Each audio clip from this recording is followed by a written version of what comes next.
Welcome back, everyone. Today I have another video for La. This time, as I'm continuing the series that I've been doing for the leaders that I think that are competitive enough to that I would probably bring to a tournament. This tournament that is coming up this weekend, and I wanted to test La. As this is a very viable option, as he won one of the recent tournaments that happened, and what La has going on for him, I think, is one of the decks that if everything goes right for you, is one of the decks that you can win a tournament with, but it's not like consistent enough to where you're gonna be able to do the same thing every game.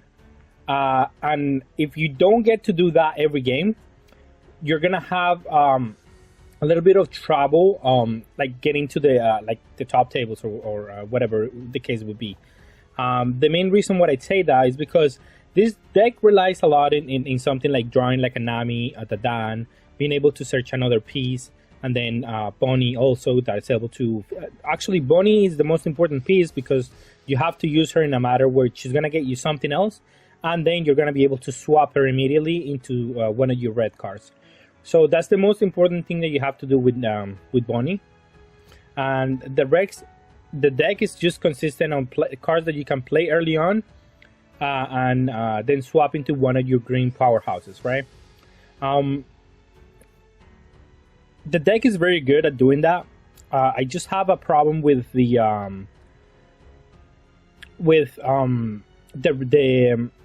problem with the deck is the removal. There is something like when you play against Zoro, and they have a lot of removal because they play Vista, they play Robin, they just play too much removal. The deck is just consistent of a lot of removal, and if they're able to just keep removing your board and you don't have anything, then at the same time they're pressuring your life, and you're probably gonna have to take it because you need also pieces so you can swap into something quickly. Then that's gonna be a problem. Something like not being able to see like loss is another problem. Like that, this card is like the corner piece of the deck is law. As you're able to swap two cards, again, you get crazy once you have a law. But if you see zero loss, you're in a horror, because like this card is what wins you the game. Not being able to see one or any at all is what like really puts your game plan in a detriment. Because you are able to pressure with the other cards and then swap them back into your hand, and then keep repeating, and eventually you're going to be able to outgrind your opponent. That's what the deck does. That's what the whole idea. Being able to attack twice with something like Zoro or the same law is what like really push the deck over the top. And there's enough blockers early on to where you're probably going to have a good defensive turn regardless. I still like to play some Radical Beams, because they're really efficient at what they do. And I like to have the Otama Jet Pistol combo in this leader especially, because it works very well with what he's trying to do. The deck performs very well. Again, the only issue with it is just removal. It's the one thing that I'm like scared of playing. There's too many red decks, and all of them play Robin, and all of them play Vista as one of the corner pieces of their engines. And that is really tough for me to bring this leader to a tournament still. But if you're able to maneuver the removal, because you still can, like if you see enough of your pieces where you can, okay, if he plays a Robin, then you place one of your Zoros then, and you don't attack with it because you don't want to, like you have to force the opponent to remove your cards. And then you play one Zoro instead of like playing more 1-drops. You're still playing like your expensive cards, and then there is one turn where you're going to be able to play 1-drop, swap into your law, and then do all the crazy stuff that you're supposed to do. That's what you're trying to do with the leader, for the most part, to play around removal. But it's very difficult. At some hands just don't allow you to do that, and then you just have to play whatever you have. And that is the main issue with the deck that I find for me to bring into a large tournament. If it was more flexible, I think I would bring it. But you do have to like draw your early curve into your payoff for it to be really good. I still think it's a powerful deck, and I still think it's worth bringing to a tournament. because if you do high roll in some like instances, just enough where you can whenever you don't high roll, you just have to outskill your opponent a little bit, depending on how crazy their curve is. Like you can only outskill your opponent so much. Like if they do like removal into like a big bomb, then you're probably out of options and you're probably not gonna be able to win that game. But if it's just like removal here, removal there, and then you are able to just keep like head to toe like with the opponent, then you're gonna be able to win that matchup, even if you don't draw like the crazy one drop payoff, right? But yeah, the deck is still very good and still working good enough for like this meta and to be able to just win a tournament. I think is definitely able to win a tournament. And that's why I would probably bring it to. That's why I'm considering it to playing it, just because it has that upside and higher, like, getting a little bit Saki potential, right? But yeah, I have some gameplays to show, so let's go and see them. Okay, and we have our matchup against Max 2. The reason I kept the hand is because I have a Law and I have a Dadang, which has the potential to give me a Nami, and I have two of them, so I was likely to probably be able to find a Nami. And that's probably the best thing that you can do with this leader, the Dan into Nami. It's going to be very powerful. I probably should have attacked first with the leader, but I doubt he's going to get pistol at the Dan. He might, but I mean, that card is better used in like something like Law. So I would take that. If he decides to get pistol at the Dan, then sure, I'll take it. Max Deuce is definitely one card that is very annoying. He can destroy my Nami. That would really suck, but we'll see what else he does.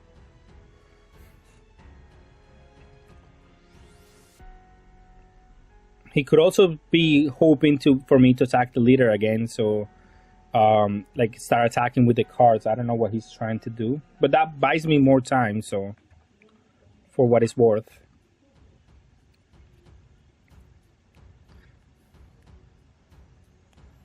He will attack with the Luffy, however. For 6. Okay, he plays the Robin. Okay, he could have attacked for 5 and 5 with the Deuce, but he decides not to do so, just to deal the damage. And now these are two cards that remove cards from my board, so I think the best thing that I can do is play my Zoro. Because I cannot, so I needed another 1-drop to be able to swap into the Law. So I'm not going to be able to do that. So the best thing that I can do, I think, is just play the Zoro and play the Dadan. So as to try to replace those two cards. And then force my opponent into removing like everything else, right? He combos with the Dadan, which is fine. And then I will play mine and try to get Anotama, I guess, is probably the best card. I'm okay right now. Next turn, I should probably be able to do a swap. I don't have any exciting cards to swap into. So, and he has a Gordon now, so he's able to remove my Zoro. I would not have attack with a Zoro if I had the option. So, this Zoro or the other Zoro, it didn't really matter. They were gonna get popped either way. He's gonna be able to attack me here. I'm trying to look for another play that I can do next turn, but I'm just unable to find it right now. And I just take this 2 damage because again, I'm just trying to find something else that I can do. And I have enough defense to where I'm not worried to go to 1. I will be a little bit worried to go to 0 because the unblockable Luffy, right? But I am not scared to go to just to 1. Like, that's not the biggest problem. He does, again, he has a lot of removal. He has like the best removal hand that you can have. But the way that I decided to play around that is just like saving my 1-drops for the 1 turn where I can just go all in, like 1-drop attack, right? That's just the best way that I can do it. Here I do make a slight misplay because I do need to play the Otama to be able to swap this turn. And I could have saved myself 2 energy, or I could play the Brook and I could attack for 7 the Robin, and that would have been way better than what I did. Which was like attack for 6 at the Robin. He could have out comboed that one, and that would have been giving me a little bit of a headache, because he would have been able to like remove my blockers. But he wouldn't have cards in hand, so that's fine. But it's still, a misplay is a misplay. Here, I'm able to at least swap my Otama for the Law, and then get more cards with my Dadan, which is the reason why this play is so good, right? Because you're able. That's why Law is so good in this deck, because you develop a 6k blocker, and at the same time you are able to get some value out of the cards that you already have. That you get like on play effects, right? That's why it's so important. It's such a corner piece of the deck, because it just ties everything together. And here he does have a Luffy. I could have comboed that Luffy, but if he wants to attack with everything, I am okay with that. I have enough blockers to where I'm definitely gonna block the Luffy. He's trying to bait me to combo something out of this, but I didn't. I mean, if he wants to attack my Law, that's fine. I'd rather him attack the Law than attack my life. But I will take the damage here because I have 2 Radical Beams and enough 2Ks to where I know I could have combo like a 15k attack if he does have that. So I'm okay with this. I don't feel like pressure to just like to defend the last life, because I feel I have enough counter power, enough blockers. So the only card that can actually deal me some sort of damage is definitely just the Luffy, because he ignores my blockers. But that's okay. I can definitely destroy this Luffy right now. It's definitely what I'm gonna work for. Yeah, and he just dies. I can attack with the Dadan as well. It's a little bit risky because I could also get Jet Pistol, and then that's a problem. But I don't. So I am able to buy back my Otama, get Dadan going, and get more 2Ks to my hand, which is exactly what I was playing for. Now my opponent could have another Luffy rush, which, I mean, I have enough combo in my hand to just out-combo that. And he does have it. The nice thing here is that the leader allows him to attack for like 13, I believe. So I am forced to use my 2 Radical Beams here to get out of this attack for 12, yeah. So yeah, I will definitely use the 2 Radical Beams because it's just enough. And then for the rest of the game, I don't have to worry about keeping up the energy, because I'm just gonna have the 2k counters to defend whatever. And I draw my 3rd Law, so that should be enough to close the game. I will attack the Luffy because if he wants to defend it, that's fine. It's just cards that I'm taking from the hand. But I'm not gonna waste too many attacks on the Luffy, so I take one and then I take another one here with this one. I do want to play, before I attack with the Dadan, I do want to play around a Jet Pistol. And I attack with this one instead. And my opponent did have the Jet Pistol, so that was a good decision on my end. However, I will play the Brook, I guess, just to attack with a big number. And then swap into, I don't want to play around a second Jet Pistol, so I'm gonna use my Law effect, so I can swap first before I attack, and then that way I play around a 3rd Jet Pistol, right? And I will attack because I have enough. 1 blocker is just enough to stop my opponent.